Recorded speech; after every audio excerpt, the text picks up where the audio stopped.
warahmatullahi wabarakatuh.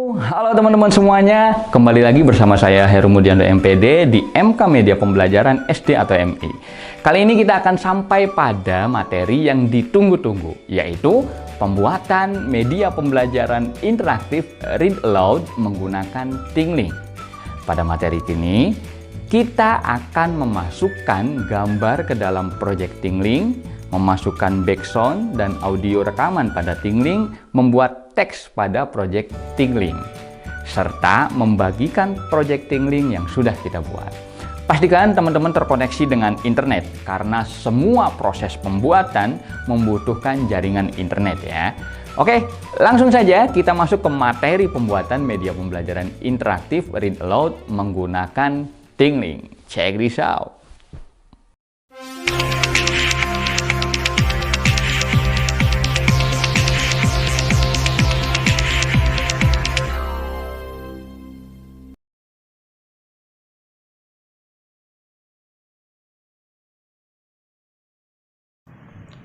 Langkah awal, hal yang kita lakukan adalah buka web browser, kemudian ketik tingling.com. Setelah itu kita login, kemudian masukkan email dan password yang kita gunakan ketika registrasi. Setelah login, untuk membuat file baru kita klik create dan pilih blank canvas, kemudian klik continue. Kita klik, kemudian upload file gambar cerita. Di sini file pertama 1 ya. Klik continue, kemudian kita klik titik 3, kemudian kita klik edit gambar yang sudah diupload. Kemudian klik add tag, add text label untuk menambahkan teks. Nah, kita bisa ketikkan misal di sini judul bukunya ya, Rima yang Berani. Kemudian kita bisa juga klik change iconnya, kita pilih icon buku. Kalau sudah, klik down, kemudian kita atur posisinya. Kita juga tambahkan klik add text, kemudian add media. Nah, untuk menambahkan audio, kita klik upload audio. Saya sudah menyiapkan audio yang sudah direkam ya, klik, kemudian kita pilih. Nah, nanti akan muncul audionya ketika akan di play nanti. Kita juga bisa pilih ikonnya, kemudian done. Kita atur posisinya. Setelah selesai semua, kita bisa klik dan selanjutnya kita akan mengatur privacy settingnya. Double klik di project, misal contoh 001. Nah, kita klik icon mata, yaitu privacy settingnya, pilih public. Nah, hal ini bertujuan agar orang yang mengakses link atau project ini tidak perlu login ke Tingling, sehingga dia langsung bisa mengaksesnya. Pastikan semua project 1, 2, 3 dan seterusnya menjadi public, agar orang yang mengakses project kita tidak repot untuk login ke Tingling terlebih dahulu. Kemudian untuk file selanjutnya kita klik create, blank canvas dan continue seperti hal yang tadi. Kita masukkan upload cerita halaman keduanya ya. Jadi setiap cerita kita lakukan hal yang sama. Klik continue, kemudian titik 3 kita klik, kemudian edit. Nah, tambahkan lagi teks dan audio seperti sebelumnya. Add text label. Nah, kemudian di sini bisa saya sudah siapkan ceritanya. Jadi bisa di copy paste saja. Jadi teman-teman bisa menyiapkan ceritanya terlebih dahulu. Kemudian tinggal copy paste, sesuaikan dengan cerita gambar yang sudah ada. Kita bisa change iconnya. Kalau sudah selesai, klik done. Nah, jadi nanti siswa bisa memilih apakah mau membacanya atau mau mendengarkan suara kita. Kita juga bisa menambahkan upload audio. Nah, di audio ini bisa kita melakukan rekaman. Ada tombol mic di situ, cuman saya sudah menyiapkan audionya, jadi tinggal di upload saja. Nah, audio ini adalah suara dari cerita yang tertulis tadi gitu. Jadi nanti siswa bisa memilih apakah mau membaca ceritanya sendiri atau mendengarkan cerita dari kita. Jadi siswa bisa belajar menyimak sekaligus membaca dari media interaktif ini. Lakukan hal yang sama pada halaman-halaman selanjutnya. Jadi setiap halaman kita lakukan hal yang sama, tambahkan teks, tambahkan audio. Seperti sebelumnya, kita juga akan mengatur untuk privacy settingnya. Double klik di project 002, kemudian pilih icon mata atau privacy setting. Nah, kita akan mengaturnya ke public seperti biasa ya. Hal ini dilakukan ke semua project yang akan kita buat. Nah, hal ini bertujuan agar orang yang mengakses project kita atau link kita tidak harus login terlebih dahulu kepada ThinkLink, karena pengaturan awalnya harus login terlebih dahulu kepada ThinkLink, sehingga ketika kita merubahnya menjadi public, orang yang langsung mengakses bisa langsung mengakses project kita.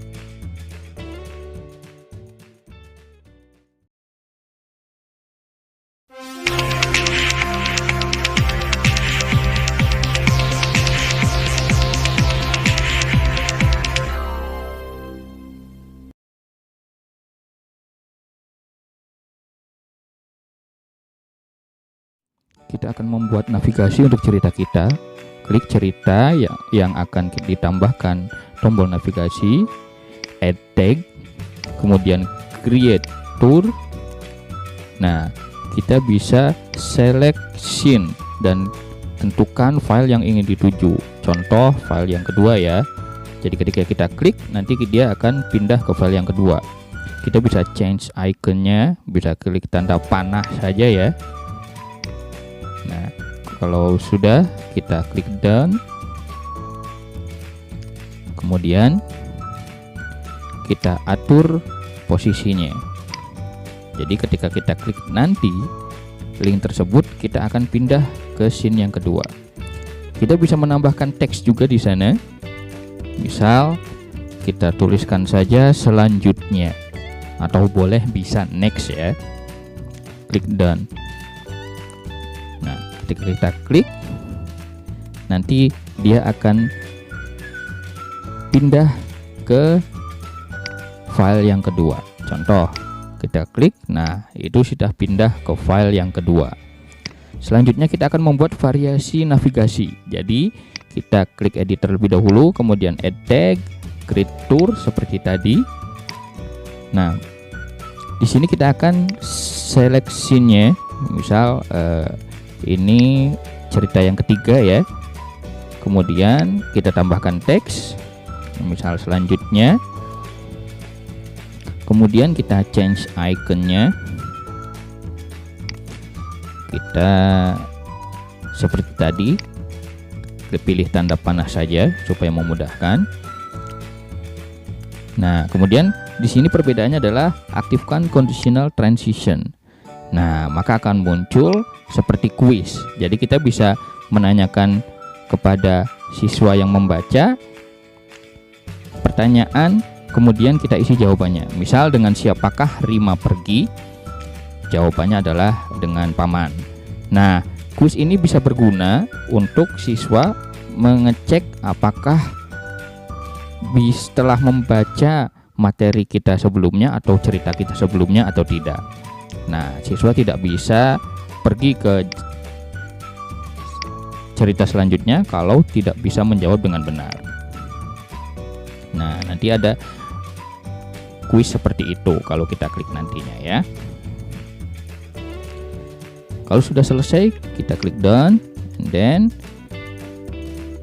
kita bikin navigasi lagi, navigasi sebelumnya atau back bisa. Nah, jadi kalau tadi kedua, maka sebelumnya adalah kita pilih scene yang pertama, dan kita bisa pilih simbolnya, anak panahnya berbalikan dengan selanjutnya. Jadi itu seperti simbol next, back di sebuah menu ya. Kalau sudah, kita down. Nah, kalau kita lihat hasilnya, kalau kita klik sebelumnya, maka akan pindah ke scene yang pertama. Nah, kalau kita selanjutnya di scene yang pertama, akan pindah ke scene yang kedua. Kalau kita selanjutnya lagi di scene yang kedua, nah maka akan muncul kuis seperti ini. Dengan siapakah Rima pergi ke pekan raya? Jawabannya paman. Baru setelah menjawab dengan benar, mereka bisa mengakses halaman selanjutnya. Selanjutnya, kita akan men-share hasil kerja tingling kita supaya bisa diakses oleh siswa. Langkahnya adalah pastikan kita double klik di project nomor 1. Ingat ya, project nomor 1 atau boleh di cover, karena kita akan sudah membuat navigasinya. Nah, mulainya dari sini, yang kita bagikan hanya project nomor 1 ini saja. Kemudian kita klik share. Kemudian di sana ada beberapa pilihan, ada publish to sosial, kita bisa mempublishnya ke sosial media kita, ada Facebook, ada Twitter, dan lain sebagainya. Kemudian ada share link juga. Nah, kita pilih yang share link, kita tinggal copy. Pastikan kita mencentang hide tingling interface untuk menyembunyikan interface tingling, sehingga yang dimunculkan adalah tampilan langsung gambar yang kita buat. Kalau sudah, kita tinggal bagikan, copy paste link yang tadi dan membagikannya kepada siswa kita. Nah, teman-teman semuanya, itu tadi tutorial pembuatan media pembelajaran interaktif read aloud menggunakan tingling. Tidak terlalu sulit bukan untuk membuatnya? Sekarang, tugas untuk teman-teman semua adalah membuat media pembelajaran interaktif read aloud milik teman-teman sendiri. Kemudian kumpulkan hasilnya berupa link di alamat berikut. Nah, kita akan mengumpulkan tugas teman-teman semua yang nantinya akan kita share agar bisa digunakan oleh seluruh siswa SD atau MI di Indonesia. Dan buat yang melihat video ini juga bisa ikut bergabung ya dalam gerakan pembuatan media pembelajaran ini. Mari kita tingkatkan literasi anak Indonesia. Wassalamualaikum warahmatullahi wabarakatuh.